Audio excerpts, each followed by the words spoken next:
Hello दोस्तों, मैं मुन्ना वर्मा। आप सभी का मेरे YouTube channel Indian academy RBL में स्वागत है। आज जिस टॉपिक पर बात करने वाले हैं वह है संख्या पद्धति। सबसे पहले जानेंगे संख्या पद्धति क्या होती है। संख्या पद्धति संख्या पद्धति को नंबर सिस्टम अंग्रेजी में कहते हैं। सबसे पहले जानेंगे संख्या पद्धति क्या होती है। संख्या पद्धति क्या होती है जानेंगे। संख्याओं को सुव्यवस्थित तरीके से लिखना या पढ़ना ही संख्या पद्धति कहलाता है, या फिर कह सकते हैं संख्याओं को जीरो से लेकर अनंत तक की संख्याओं को लिखना या पढ़ना ही संख्या पद्धति कहलाता है। सबसे पहले जानेंगे संख्या पद्धति में प्राकृतिक संख्याएं कौन सी होती हैं। प्राकृत प्राकृत संख्याएं प्राकृत संख्याएं कौन सी होती हैं। प्राकृत संख्याएं एक से लेकर अनंत तक, एक दो तीन चार डॉट डॉट डॉट, ये क्या होती हैं, अनंत तक होती हैं। प्राकृत संख्याएं एक से लेकर अनंत तक होती हैं। और देखिए पूर्ण संख्याएं, पूर्ण पूर्ण संख्याएं पूर्ण पूर्ण संख्याएं क्या होती हैं। इसमें जीरो और सभी प्राकृतिक संख्याएं लिख देते हैं। एक दो तीन चार डॉट डॉट डॉट, ये अनंत तक, ये भी लिख सकते हैं। जीरो और प्लस है, ये सभी जीरो, ये पूर्ण संख्या है और जीरो में सभी प्राकृतिक संख्या ऐड कर देते हैं तो क्या बन जाती हैं, पूर्ण संख्याएं बन जाती हैं। और देखेंगे पूर्णांक संख्याएं कौन सी होती हैं। पूर्णांक संख्याएं माइनस और प्लस में चलती हैं। पूर्णांक संख्याएं देखिए भाई, पूर्णांक संख्या इसमें क्या होता है, यहाँ जीरो इधर जाएंगे तो -1 -2 -3 और डॉट डॉट डॉट डॉट यहाँ अनंत तक, ये क्या होती हैं, पूर्णांक संख्याएं। इधर माइनस में जाती है, ऋणात्मक और धनात्मक जो संख्याएं होती हैं वो क्या होती हैं, पूर्णांक संख्याएं होती हैं। और इन्हें हम +1 +2 +3 के रूप में डिनोट करते हैं। ये सभी क्या होती हैं, पूर्णांक संख्याएं। अब जानेंगे सम संख्याएं कौन सी होती हैं। सम संख्याएं ऐसी संख्याएं होती हैं जो 2 से विभाजित हो जाएं। सम संख्या जैसे 2 4 6 8 10 12, ये अनंत तक ले सकते हैं। और देखिए विषम संख्याएं कौन सी होती हैं। विषम संख्याएं विषम संख्याएं जानेंगे। विषम संख्या जैसे इसे नक्की भी कहते हैं। नक्की कह दो 1 3, मतलब कि विषम संख्याएं 1 3 5 और 7 और यहाँ पर 9, यहाँ पर 11 13 15, ये क्या होती हैं, विषम संख्याएं होती हैं। और देखिए विषम संख्याएं हो गई। और भाज्य संख्याएं कौन सी होती हैं। भाज्य संख्याएं जानेंगे। भाज्य संख्याएं देखेंगे। भाज्य संख्या जो किसी संख्या से भाजित हो जाए या कट जाए। जैसे होती है 4, ये 2 से कट सकती है। और देखिए जैसे हो गई 6 हो गई और 8 हो गई, 9 हो गई और 12 हो गई, 10 भी हो जाएगी, 10 भी हो जाएगी, 12 भी हो जाएगी, ये अनंत तक लिख सकते हैं। और देखिए अभाज्य संख्याएं कौन सी होती हैं। अभाज्य संख्याएं जानेंगे। अभाज्य संख्याएं ऐसी संख्याएं होती हैं जो स्वयं से कटें या फिर एक से कटें। स्वयं से कटें या एक से कटें। जैसे सबसे छोटी हाँ, ये क्वेश्चन भी भाई आता है, सबसे छोटी सम अभाज्य संख्या कौन सी होती है। सबसे छोटी सम अभाज्य संख्या होती है 2। सबसे छोटी सम अभाज्य संख्या होती है 2। और फिर 3 भी स्वयं से कटेगी या फिर एक से कटेगी, ये होती 5 और 7। इसी तरह सभी संख्याएं 13, जो संख्याएं स्वयं से कटें या फिर एक से कटें, ये होती हैं अभाज्य संख्याएं। 11 और 13 और 17, ये भी क्या होती हैं, अनंत तक होती हैं। और देखिए जैसे आ गया परिमेय संख्याएं। परिमेय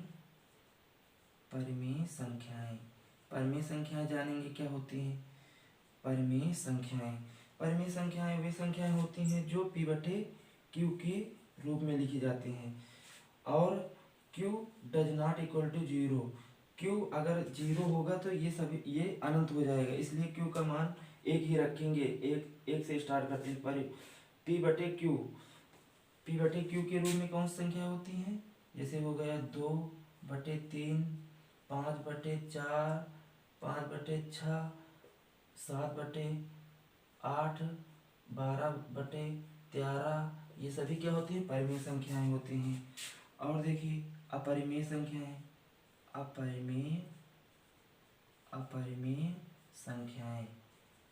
संख्याएं हमेशा, ये पाई भी अपरिमेय संख्या है, पाई भी अपरिमेय संख्या है। और अंडर रूट में जो संख्याएं होती हैं वो परिमेय संख्याएं होती हैं।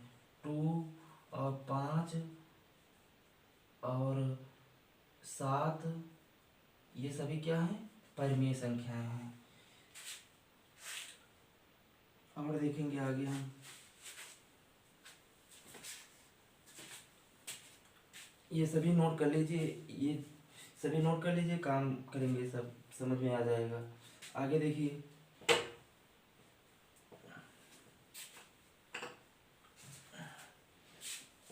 सब नोट कर लीजिए, समझ लीजिए, बस सबसे बड़ी बात है समझना।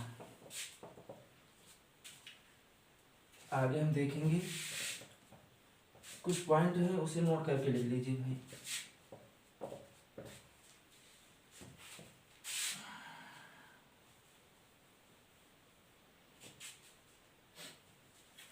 कुछ पॉइंट बता रहे हैं, नोट करके लिख लीजिए,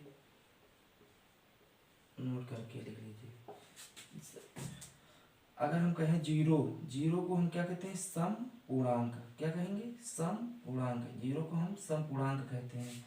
और अगर कह दें पाई का मान क्या होता है? 22/7। ये क्या है? ये है परिमेय। अगर कह दें पाई केवल क्या है? पाई केवल है अपरिमेय। पाई केवल है अपरिमेय। और जानेंगे सबसे, अगर एक क्वेश्चन आ जाता है, 1 से 100 तक की कितनी अभाज्य संख्याएं होती हैं? 1 से 100 तक कितनी अभाज्य संख्याएं होती हैं? जानेंगे 1 से 100 तक कितनी अभाज्य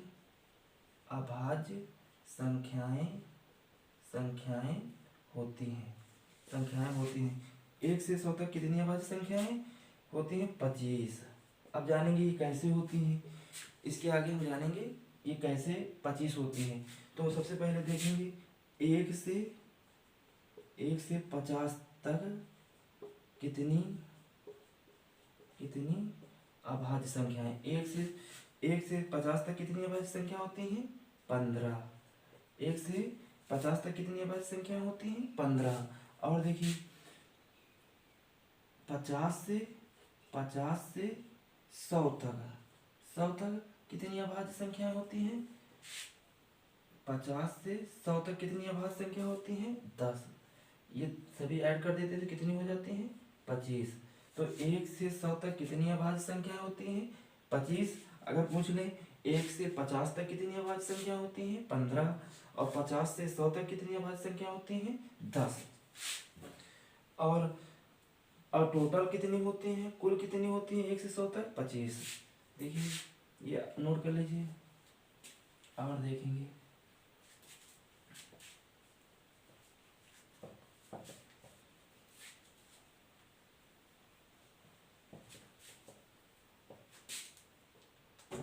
अगर क्वेश्चन जैसे 0, 1, 2, 3, 4, 5, 6, 7, 8, 9, 10, ये 10 तक ही होती हैं संख्याएं। 10 तक, ये 0 से लेकर 9 तक ये संख्याएं पूरी गणित का आधार होती हैं।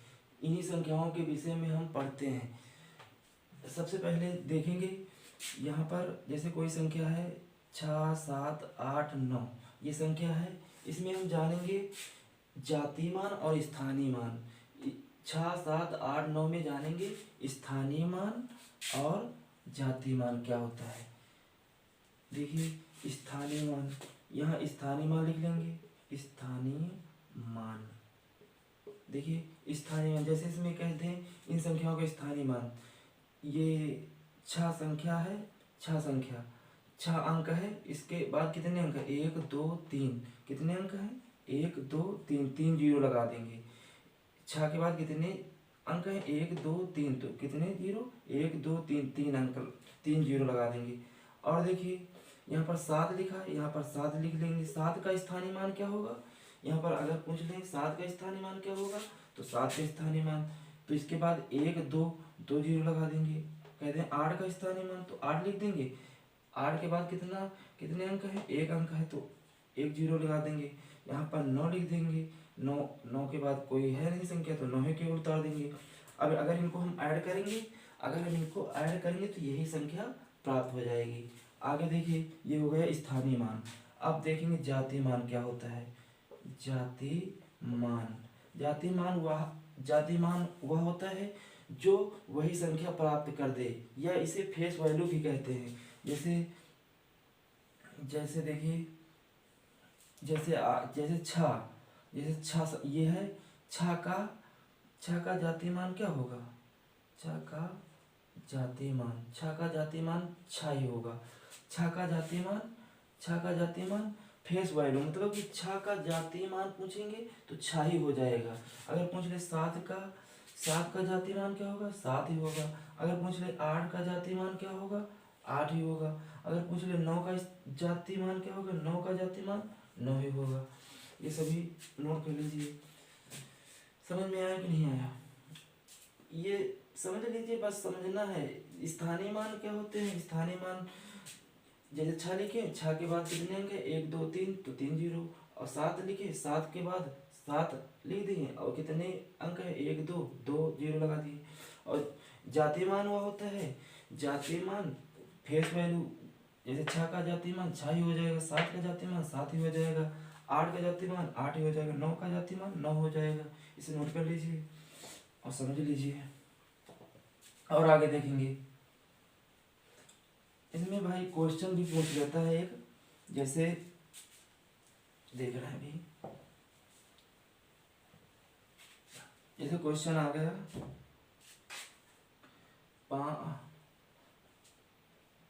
5 6 7 8 9, इसमें बताइए क्वेश्चन आ गया 6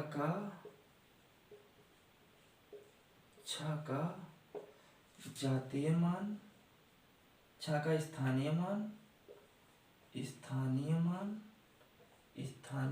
और जातीय मान में अंतर बताओ। ये क्वेश्चन आ गया, यहाँ अंतर कह दिए। 6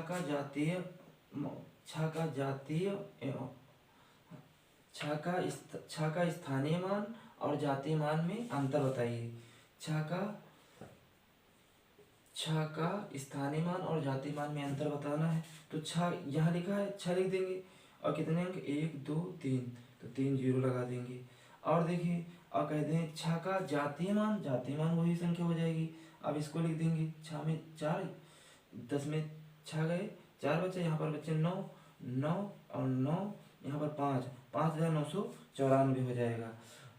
6 का स्थानीय मान और जातीय मान में अंतर क्या हो जाएगा, 5,994। अगर इसी में पूछ लें, देखिए आगे,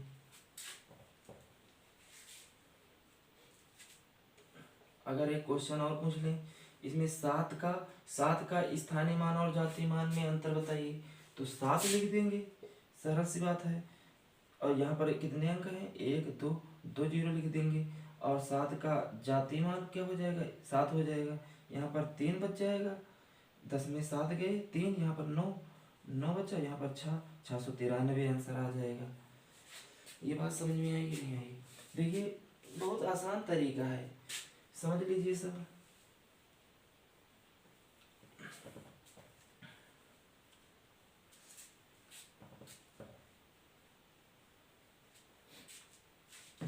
और अगर पूछ लें, देखिए आगे आगे चलते हैं कुछ क्वेश्चन में। जैसे आ गया क्वेश्चन, अब क्वेश्चन कुछ आगे करते हैं। जो संख्याएं प्राकृत संख्याएं, सम संख्याएं, विषम संख्याएं, इनके अंतर्गत हम अब सवाल पढ़ेंगे। देखिए भाई, जैसे आ गया क्वेश्चन, प्रथम 50 प्राकृत संख्याओं का योग ज्ञात करो। तो हम कैसे करेंगे? प्राकृत संख्याओं का योग, देखिए प्राकृत संख्याओं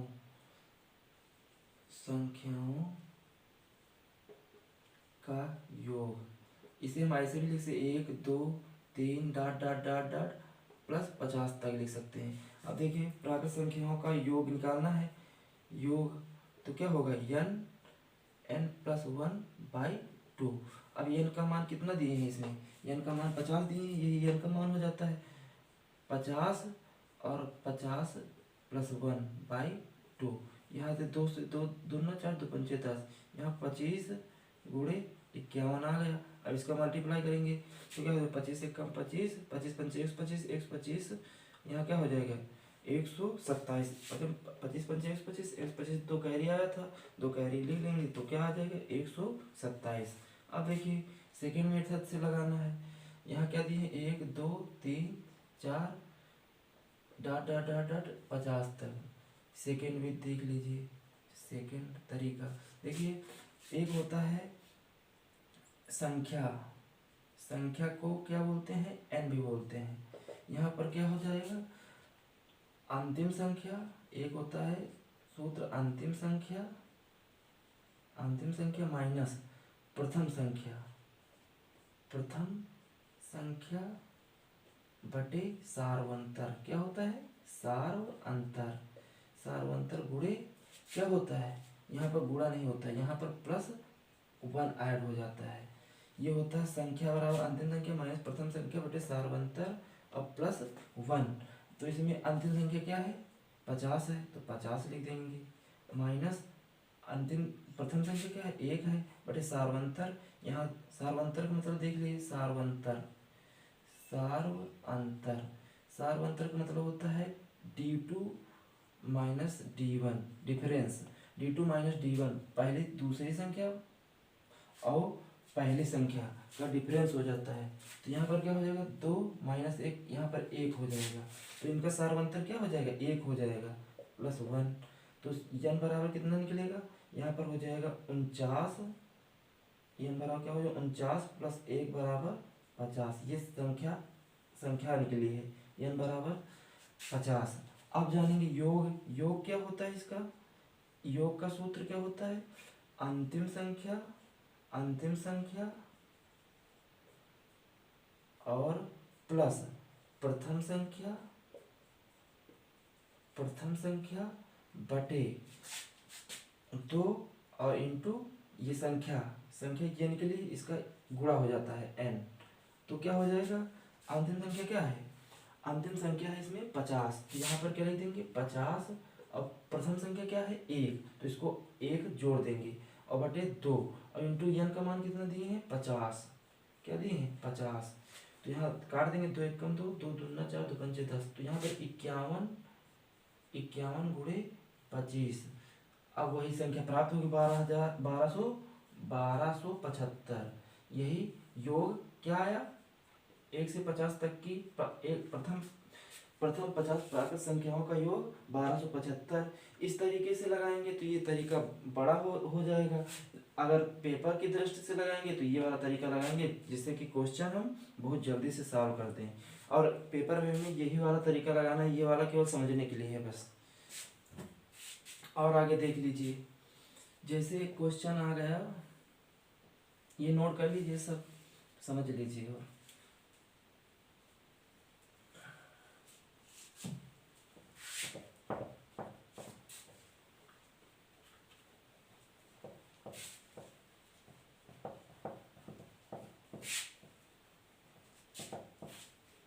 देखिए जैसे आ गया जैसे प्रथम 20 सम संख्याओं का योग ज्ञात कीजिए। प्रथम 20 सम संख्याओं का योग ज्ञात करो। ये क्वेश्चन आ गया। तो ये सम संख्याओं का योग क्या करेंगे? देखिए भाई, सम संख्याओं का योग क्या होता है? योग इसे कहते हैं n+1। बस n का मान कितना दिए हैं? 20 और 20 + 1, तो यहाँ क्या हो जाएगा? 20 और यहाँ क्या हो जाएगा? 21। यहाँ पर 400, इसका गुणा करेंगे 2 दूना 20, 20 एकम 20, 20 दूना 40, 40 तो 42। ये क्या आ जाएगा? 420। यही आंसर हो जाएगा। दूसरे तरीके से लगाना चाहते हैं तो सेकंड भी देख लीजिए, इसकी भी अगर देखेंगे, कह रहे हैं प्रथम 20 सम संख्याओं, तो प्रथम 20 सम संख्याएं, प्रथम 20 सम संख्याएं क्या होंगी? जैसे ये होंगी 2 प्रथम 20 सम संख्या 2 4 6 डॉट डॉट डॉट डॉट। यहाँ 20 प्रथम 20 सम संख्याएं 2 से स्टार्ट करेंगे तो कहाँ तक जाएंगे? 40 तक। अब देखिए, वो सूत्र बताए थे, n बराबर क्या होता है? अंतिम संख्या माइनस प्रथम संख्या बटे सार्वंतर। इसमें 4 में, यहाँ 4 है, यहाँ 2 है, तो यहाँ सार्वंतर क्या हो जाएगा? 2 हो जाएगा। यहाँ पर 2 आ जाएगा और यहाँ पर +1 बताए थे अभी तुरंत, तो यहाँ पर क्या हो जाएगा? 38/2 और +1, यहाँ पर 2 एकम 2 दूने 18, तो n बराबर क्या आ जाएगा? 19 + 1 बराबर क्या हो जाएगा? 20। तो n का मान क्या निकला? 20। अब योग वाला सूत्र लगा देंगे। योग क्या होता है? अंतिम संख्या 40 और प्लस प्रथम संख्या बटे 2 × 20, तो यहाँ पर क्या हो जाएगा? 42 बटे 2 × 20। यहाँ पर क्या हो जाएगा? 2 दूना 4, 2 एकम 2, 21 गुणा 20, वही संख्या प्राप्त हो गई। अब देखिए यहाँ पर क्या हो जाएगा? 420। ये आंसर प्राप्त हो जाएगा हमें। ये इन तरीके से लगाना है। ये केवल समझने के लिए है और ये पेपर की दृष्टि से इसे समझ लीजिए, इसे केवल समझ लीजिए, ये सभी पेपर की दृष्टि से। और ये वाला पेपर में करना है। अगर क्वेश्चन आ गया तो इस तरीके से हम पेपर में करेंगे। और आगे देख लीजिए, ये हो गया सम संख्याओं का। पहले क्या ज्ञात किए थे? प्राकृत संख्याओं का। सबसे पहले हम प्राकृत संख्याएं निकाले थे, फिर उसके बाद सम संख्याएं। अब इसके बाद देखेंगे विषम संख्याएं कैसे निकालते हैं। सब समझ लीजिए अच्छे से। देखिए, अब जैसे आ गया प्रथम 30 विषम संख्याएं, विषम संख्याएं, इनको देखिए कैसे निकालेंगे। ये क्वेश्चन पेपर में पूछे जाते हैं और जब हमें नहीं आता फिर नहीं कर पाते। देखिए, अब हम समझा रहे हैं तो समझ जाइए और पेपर में आए तो कर लीजिएगा। देखिए, अगर कह दें विषम संख्याएं निकालना है, विषम संख्याएं, तो विषम संख्याएं निकालेंगे तो इसका विषम संख्याओं का योग होता है n²। क्या होता है? n²। बस इसमें n कितना है? 30, तो यहाँ पर क्या लिख देंगे? 30 का स्क्वायर। यहाँ पर क्या हो जाएगा? 30 गुणा 30 बराबर 30 गुणा 30 करेंगे क्या आ जाएगा? 900। यही आंसर प्राप्त हो जाएगा। और दूसरे तरीके से देखना है तो दूसरे तरीके से देख लीजिए। अगर कहते हैं प्रथम 30 विषम संख्याओं का योग ज्ञात कीजिए, तो प्रथम 30 विषम संख्याएं कहाँ तक जाएंगी? 30 दूना 60 और 60 के बाद एक संख्या 59 है, तो 59 तक हमें निकालना पड़ेगा। देखिए, 1 हो जाएगी, 3 हो जाएगी, 5 हो जाएगी, डॉट डॉट डॉट, यहाँ पर +59 तक की संख्याओं को 30 दूना 60, तो प्रथम 30 विषम संख्या 59 तक जाएंगी, क्योंकि 1 3 5 हम विषम संख्याएं ही देखेंगे तो 59 तक ले जाएंगे। अब देखिए इसमें क्या होगा? तो n बराबर संख्या, पहले संख्या निकालेंगे। संख्या क्या होगी? 59 माइनस प्रथम बटे सार्वंतर 2 हो जाएगा।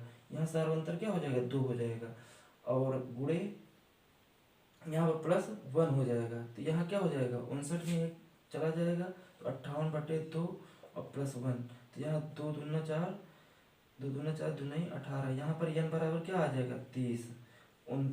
29 प्लस 1 बराबर 30, तो n बराबर क्या निकला, n बराबर 30। अब देखिए, और सूत्र क्या होता है योग निकालने का, विषम संख्याओं का योग निकालने का सूत्र, अंतिम संख्या प्लस प्रथम संख्या बटे 2 इंटू n। n कितना है 30 निकला, तो n यहाँ पर लिख देते हैं, n का मान कितना निकला है 30। तो अब देखिए यहाँ पर क्या हो जाएगा 60 बटे 2 इंटू 30, तो यहाँ दो तिहाई 6, यहाँ 30 और गुणा 30 क्या हो जाएगा, यहाँ पर भी 900 प्राप्त हो जाएगा। ये हो जाएगा ये विषम संख्याओं का योग। चाहे इस तरीके से लगाओ या इस तरीके से, लेकिन ये तरीका आसान है, ये तरीका थोड़ा लॉन्ग मेथड है, इसको हम पेपर में नहीं करेंगे, ये वाला तरीका लगा देंगे। समझ जाइए केवल। समझ में आ रहा है कि नहीं आ रहा भाई, समझ लीजिए सवाल, बहुत आसान तरीका है।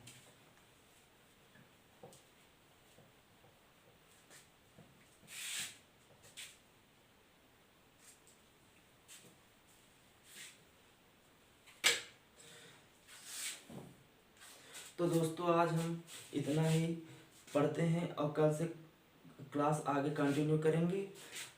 इस वीडियो को सभी लोग लाइक करो, सब्सक्राइब करो और शेयर करो। थैंक यू, धन्यवाद।